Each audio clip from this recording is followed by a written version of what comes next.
برنامه سیاسی و تحلیلی دیدگاه. درود و سلام به یکایک شما تماشابینان عزیز و شنوندگان گرامی رادیوی پیام. شوکت محمد با شما هستم و حالا برنامه تحلیلی دیدگاه را برایتان تقدیم می کنم. در برنامه امروزه می خواهم یک به حال و احوال مهاجران تاجیک توجه کنیم. مهاجرانی که نانآور مردم کشورند، خواننده 9 میلیون اهالی با شمولی حکومتش هستند. کشور همسایه ازبکستان در ماه‌های اکتبر و نوامبر 9 قطار را برای انتقال شهروندانش از روسیه به راه می‌اندازد. در این باره پایگاه اطلاعاتی پادروبنا.uz نوشته است و حتی این خبر در سامانه شرکت راه آهن روسیه نیز وجود دارد. طبق اطلاع این رسانه‌ها همه قطارها با خط سیر ولسکی ولایت ولگاگراد تاشکند حرکت می‌کنند. این قطارها الکی از روز 11 اکتبر به حرکت درآمده‌اند.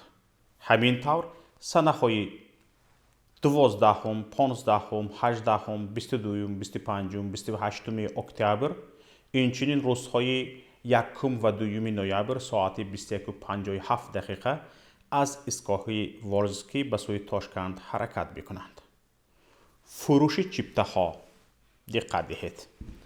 فروش چیپته‌ها توسط سفارت نه، توسط سفارت ازبکستان نه، مثل سفارت تاجیکستان، بلکه آزاد است. برای خریداری بلیط‌ها مسافران باید به یگان نقطه بلیط فروشی راه آهن که در قلمرو فدراسیون روسیه فعالیت می‌کند مراجعت کنند و حجت‌های تصدیق کننده شهروندی ازبکستان را پیشنهاد کنند. غیر از این، در سایت رسمی راه آهن روسیه بارگیری آنلاینی بلیط‌ها و اینچنین با استفاده از ضمیمه موبیلی شرکت راه آهن روسیه بارگیری آنلاینی بلیط قطار امکان پذیر است. برای شهروندان ازبکستان مثل شهروندان تاجیکستان لازم نیست که اول بروند در سفارت نامنویس کنند. نامنویس نکند پاره دهند. تنها مراجعت به نقطه‌های بلیط فروشی با حجت تصدیق کننده شخصیت کفایه است. هر یک قطار از 20 واگن عبارت بوده برای انتقال 938 مسافر پیش بینی شده است. پایست‌ها، قطارها از قلمرو فدراسیون روسیه به توقفگاه علاوه‌ای حرکت می‌کنند. سفر شهروندان ازبکستان در دایره سازشنامه‌های بین‌المللی موجوده بین حکومت فدراسیون روسیه و ازبکستان عملی کرده می‌شوند.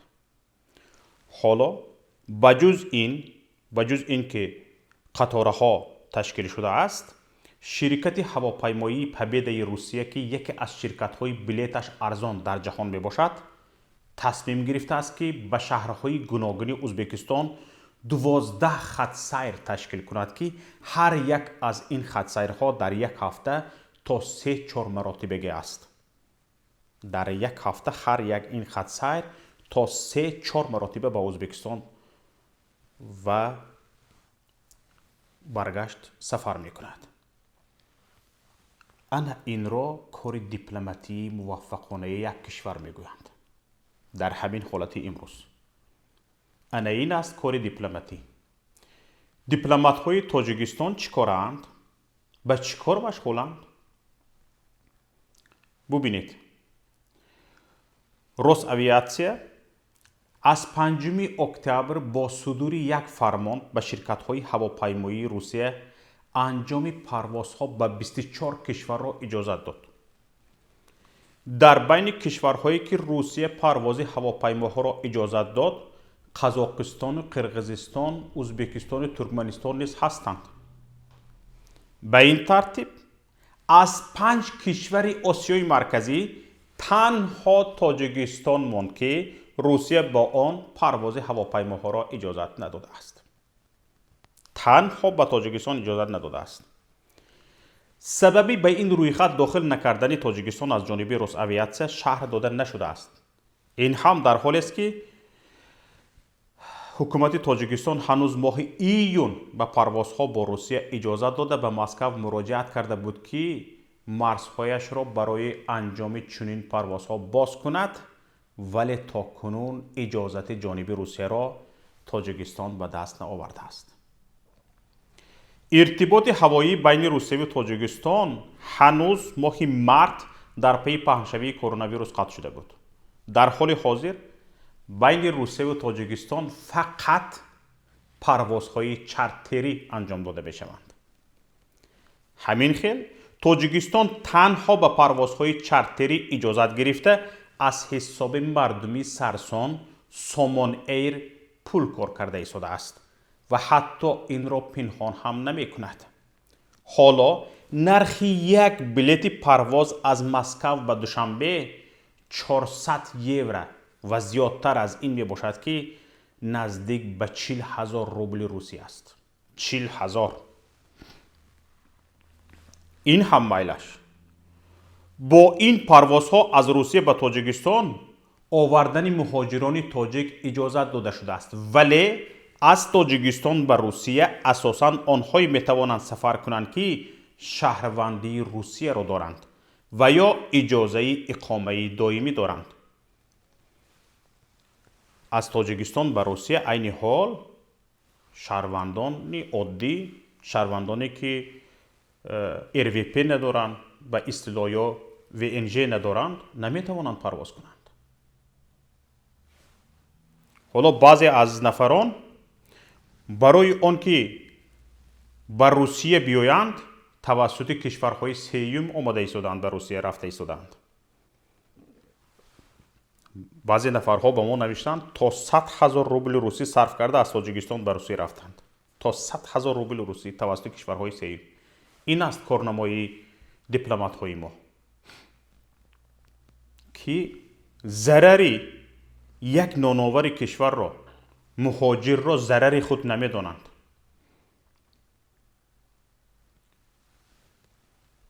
در همین حالی که تنها تاجیکستان اجازه پرواز نگرفته است، صدها هزار اهالی قابل کار تاجیکستان با وجود تمام شدن موسم کاری و رسیدن موسم سرما به صبرانه منتظر گشاده شدن مرزهای روسیه می باشند تا برای مردکاری به این کشور بروند. در تاجیکستان کار نیست. برای زندگی و نانیابی اون طرف است. حتی برای سپاریدن پول انداز و برق و آب در تاجیکستان پول یافتن مشکل است. این هم یک طرف مسئله. مسئله دیگر این که حالا موسم کاری مهاجران که اساساً به ساختمان مشغول می شوند تمام شد. همه ساله امروزها وقت برگشت مهاجران به وطن بود. در همین حال مهاجری بیچاره تاجیک بهار سر نشده در کرانتین است. از بهار سر نشده در کرانتین است تا به حال. حالا از کرانتین نبرآمده در روسیه باز پهنشوی کرونا ویروس امروزها اوج گرفته ایستاده است. اگر حالت چنین رود شاید باز هم مهاجران خانه‌نشین شوند. در این موسم کاری کار نکردند. در بهار تابستان ذخیره هایی که داشتند تمام شد. اکنون موسم سرما آمد. شرایط بازگشت به وطن خیلی مشکل است. مهاجری بیچاره تاجیک چی کار کند که در این شرایط امروزه اقلاً زنده ماند؟ چی کار کند؟ من با این سوال به چند کارشناس مراجعت کردم. از عزت امان رهبری مرکزی تاجیکان دیدبان حقوق انسان در مسکو پرسیدم که نظرش در این باره چی است. بیایید با هم بشنویم. مهاجرا هنوز از کرانتین بیرون نماده بودند، یعنی از کرانتین اوله هنوز بیرون نآمده بودند و در این کشور گپ است که شاید باز دویم بار کرانتینی به اصطلاح لاکداون دوم شروع شود. بنابر همین چیزی که شما میدونید میری شهر مسکو جناب سبیانین علاکه با امر خودش 50% کارمندایی که در شرکت ها در آفیس ها کار میکنن از کارخانه ها خارج کردن، یعنی اوتالیون که میگن، یعنی به طوری چی میگن اصطلاح خواب دیگه خانگی از دور ایستاده کار میکنن و علاکه شرایط مردم وزنی شد اینجا، علاکه شرایط وزنی شد. بنابر همین گمانم شرایط مهاجرا خدا بهتر میداند، ولی به فکرم اگر که کرانتین شود از اونی که بود باز دوباره وزنین تر می شود. حالا که بیرون نامدن، یعنی خیلی از کارخانه بعد از کرانتین اول کار نکردن، یعنی کار شروع نکردن، بسیارشون بانکرات شدن، یعنی فساد شدن، کساد شدن. بعد روزی دویم بار اگر کرانتین شود خدا میدونه حال این چی می شود. بنابر همین با از شرایط استفاده برده من از حکومت تاجیکستان خواهش میکنم که هرچی بیشتر این رئیس های هواپیما را کنند مردم به کشور برگردونند. البته در کشور هم وضعیت خوب نمیدونیم، ولی در اینجا بدتر است. ما علاکه در مرکز تاجیکان به اصطلاح پروداکتوی نبار تشکیل کردیم. علاکه مهاجرا آمده، کسایی که احتیاج دارند همون سبدی بشردوستانه میتونن بیان و این کمک ها را دریافت کنند. علاکه بچه ما داده ایستاده اند در داخل خود مرکز تاجیکا. اما والنتینا چوپیک، یک حامی حقوق مهاجران در روسیه، به ما گفت که وضعیت مهاجران در روسیه حالا رو به بهبودی آورده است، برعکس گفته های عزت امان. این خانم حقوقدان حتی به این باور است که شرایط کاری برای مهاجران عین حال حتی از همین دوره سال گذشته خوبتر شده است. یگان جای پریشانی که در زمستان حالت آنها بد خواهد شد وجود ندارد. Поскольку границы закрыты и фактически нет нового притока мигрантов, постольку не будет ничего страшного. Дворники нужны постоянно, и дворники нужны будут все больше и больше, поскольку подходит холодный сезон. Вероятно, будет зарплата не такая прекрасная, как рассчитывают мигранты, но тем не менее она будет не хуже, чем в прошлом году. Сейчас очень повысились цены на мигрантский труд, и все строительные работы, которые только можно будет вести в холодный сезон, будут продолжать вестись. Другое дело, что те, кто работают в клининге, в магазинах, в развлекательных учреждениях или те, кто работают в гостиницах, у них, да, действительно тяжелые времена, но у них легких времен в этом году и не было. И я не думаю, что будет хуже, чем было в марте. Я думаю, что будет примерно так же. Я думаю, что у них будет все хорошо. Потому что их очень сильно не хватает. Цены на труд строителей возросли в 2,5-3 раза. Это означает, что работы валом, а людей нет. Российские, даже провинциальные жители не в состоянии с нами конкурировать. Не могут они так работать. Не могут они не пить. Не могут они работать по 14 часов в сутки. Не могут они не воровать.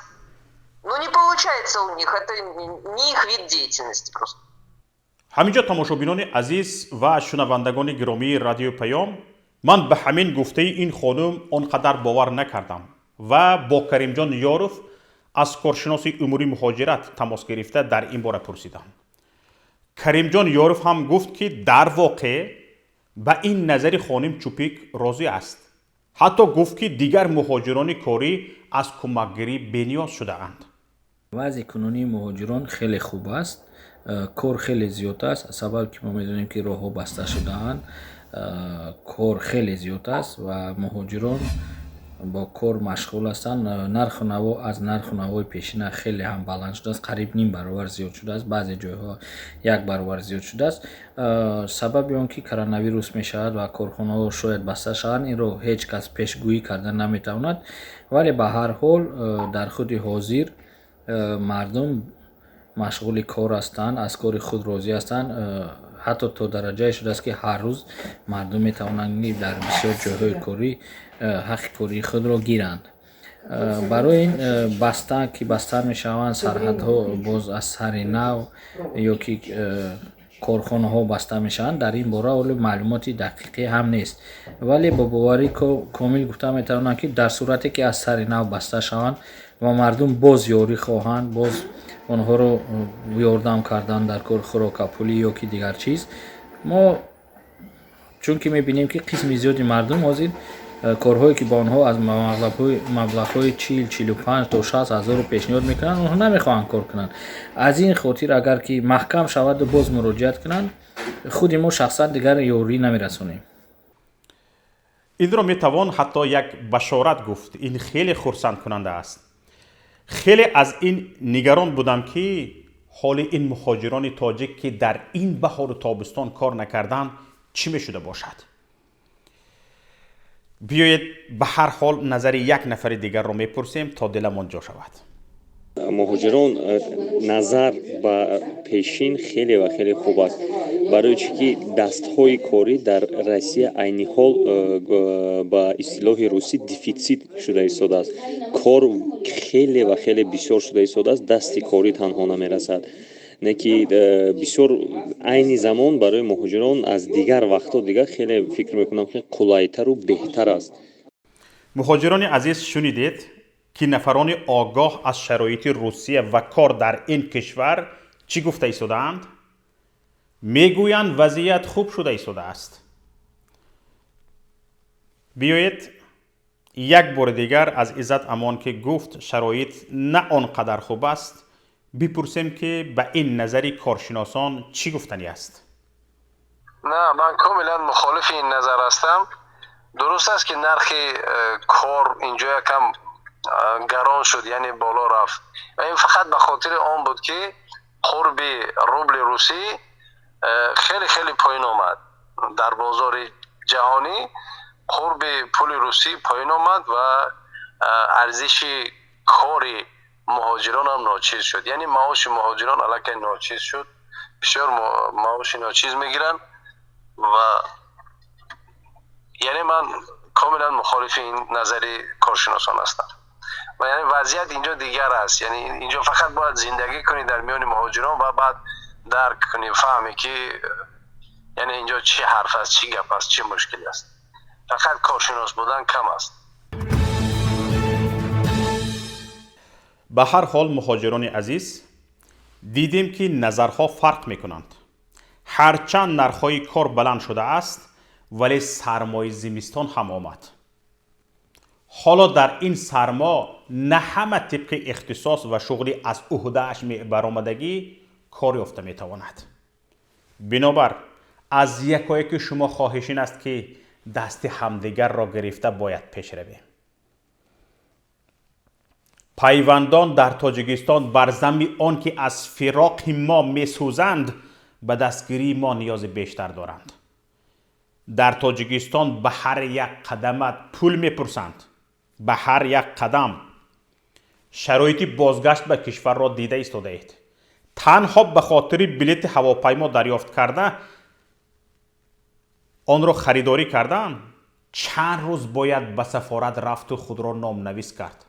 باز هم اکثر حالتها خودتان میدانید کار با این مسئولین ما بی پاره حل نمی شود. صدها نفر به ما در تماس شده گفتند که در سفارت تاجیکستان در مسکو مثل پروکورور با جنایتکار دغلی میکنند. حالا شما کاربری دیپلمات‌های کشورهای همسایه و دیپلمات‌های خودمان را یک بار مقایسه کنید. ببینید در چه حالی. انا برای همین امروز دیگر به امیدی هیچ کس نشده باید ما خودمان تصمیم بگیریم. باید ما خودمان از این حق مزد کوچروبی را قیمت شده است گفته خرسند شوی دیگر ناموس داشته باشیم. کاری کنیم که در کشوری عزیزمان تصمیم گیر یک توده اوباش نیو خود ملت باشد. باید که از این همه سرخمی نجات یابیم. اینجا نهایت برنامه امروزی ماست. برنامه های دیگری ما را در شبکه های اجتماعی و پایگاه پیام نقطه نت پیگیری کنید. لطفاً مشتری شدن به کانال یوتیوبی ما و نوشتن نظر خود درباره نوار را فراموش نکنید. پخش تگمه معقول شده را نیز لطفاً دریغ ندارید و همچنین پخش تگمه زنگوله به شما امکان می دهد که برابر نشر نوارهای ما در یوتیوب شما در حال با خبر شوید. در پناه الله بمانید. خیر تا روزی دیگر.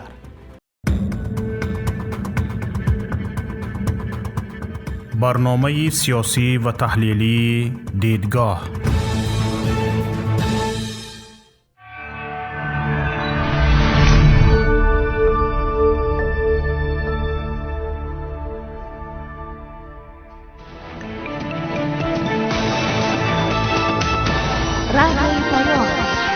در فضای سیاست صدای جدید. رادیوی پیام. علم، فرهنگ، نوید. رادیوی پیام. مشورت، بحث، گفت و شنید. در تمام دنیا روی رسانه اینترنتی رادیو پیام نقطه نت.